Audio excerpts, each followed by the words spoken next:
Lorsque votre portfolio version papier est finalisé et qu'il ressemble à cela, avec là où les problématiques, les axes et leur développement, on a la structure complète que l'on va pouvoir transposer sur une plateforme numérique. Dans ce tutoriel, je vais utiliser Genially pour réaliser le portfolio. Genially permet de faire des présentations en ligne sous forme de diaporama avec la possibilité de réaliser un mini-site internet. Le portfolio papier va nous permettre de définir le nombre de pages à créer et les liens qui permettent de naviguer d'une page à l'autre selon les connexions de la carte mentale réalisée. Par exemple, la problématique, ça sera la page 1, l'axe 1, la page 2, les développements, page 3, page 4, l'axe 2, page 5, etc. Donc j'ai ici 9 pages à réaliser sur Genially et ensuite je réaliserai les liens qui permettent de passer d'une page à l'autre en fonction des connexions que j'ai réalisées sur mon portfolio version papier. Me voici sur le site Genially après m'être inscrit. Je vais commencer par créer un Genially. Il nous propose de créer plusieurs styles, je vais choisir création vierge. Je clique sur créer. J'arrive sur la page d'édition de Genially. La page d'édition de Genially se présente en 3 colonnes. La première colonne, ici, ce sont les outils. La deuxième colonne, ce sont toutes les pages que je vais rajouter. Et ensuite, évidemment, j'ai mes pages sur lesquelles je vais pouvoir rajouter soit du texte, soit des images, soit des ressources, etc. Donc je vais commencer par créer mes 9 pages.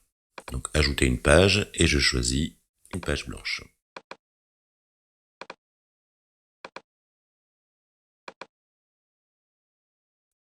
J'ai mes 9 pages. Je ne vais pas créer le contenu de toutes les pages, je vais juste écrire un titre sur chaque page et vous montrer surtout comment on fait les liens pour naviguer d'une page à l'autre. Pour écrire un titre, je sélectionne l'outil texte, je choisis un modèle et j'écris mon texte. Je retourne sur page, je vais à la page 2, j'écris le titre de la page 2. Conformément à mon e-portfolio papier, la page 3 et 4, ce sont des pages qui concernent l'axe 1.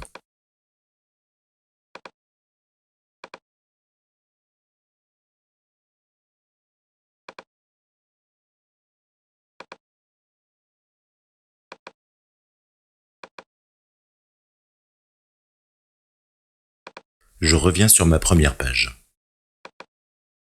Je vais y ajouter un lien qui va vers la deuxième page. Pour cela, je pourrais très bien utiliser un texte sur lequel on pourra cliquer et celui-ci enverra vers la page 2, qui est l'axe 1. Mais je vais d'abord choisir un bouton, ça sera visuellement plus simple pour comprendre que c'est un élément cliquable. Pour ça, je vais dans éléments interactifs et là j'ai différents éléments possibles et vous avez des boutons de texte qui apparaissent. En cliquant sur voir plus, on a plusieurs modèles, sachant que les textes qui se trouvent à l'intérieur sont modifiables. Donc je vais prendre un premier bouton, par exemple celui-ci. Je le déplace. Je mets mon titre en haut. Ici, je donne le titre de l'axe 1.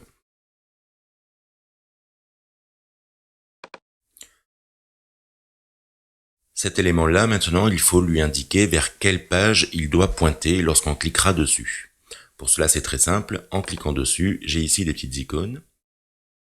Comme c'est un bouton, il est composé d'un élément graphique, un cadre, et de 2 éléments texte et petite icône. L'ensemble des 3 éléments sont regroupés. Je pourrais les dégrouper, mais ça m'intéresse pas ici. L'élément cliquable, ça va être l'icône du petit doigt qui pointe.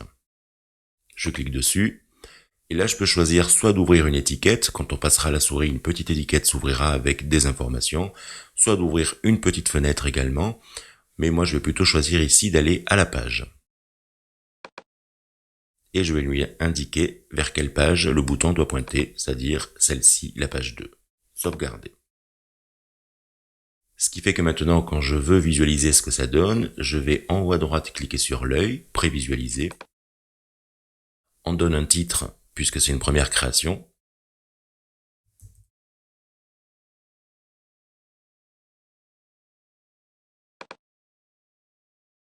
Voilà la première page. Il suffit que je clique sur axe 1 et je tombe sur la page Axe 1. Il faut bien sûr penser à créer un bouton sur la page Axe 1 pour revenir à la page précédente. Et petit à petit, en créant des boutons sur les différentes pages avec des liens qui vont vers d'autres pages, vous allez pouvoir construire votre navigation d'une page à l'autre. Vous voyez qu'ici, on a tout de même la possibilité d'aller d'une page à l'autre en cliquant sur les flèches droite ou gauche. C'est pour une navigation linéaire. Ici, ça ne m'intéresse pas vraiment, donc je vais les supprimer. Pour cela, je reviens dans le mode édition. Pour enlever la navigation linéaire, je clique ici à droite au milieu de l'écran, tout au bord, sur les 3 petits points. Si ces 3 petits points n'apparaissent pas tout de suite, vous pouvez revenir sur votre tableau de bord en cliquant ici. Votre Geniali apparaît ici et vous retournez pour l'éditer et cette fois-ci, les 3 petits points vont apparaître. En cliquant ici, je vais dans l'onglet Navigation. Et plutôt que d'avoir l'élément standard avec la flèche à droite et à gauche pour une navigation linéaire, je vais choisir microsite. Ça aura pour effet d'enlever les flèches à droite et à gauche. Je referme ici et je vérifie. Je n'ai plus les flèches à droite et à gauche, j'ai juste mes boutons qui vont me permettre de naviguer d'une page à l'autre comme je le désire. Dans un prochain tutoriel, on verra comment insérer des liens qui renvoient vers des documents, des PDF, ou insérer des vidéos, par exemple, directement dans le Geniali, pour permettre au jury de télécharger les documents que vous voulez partager.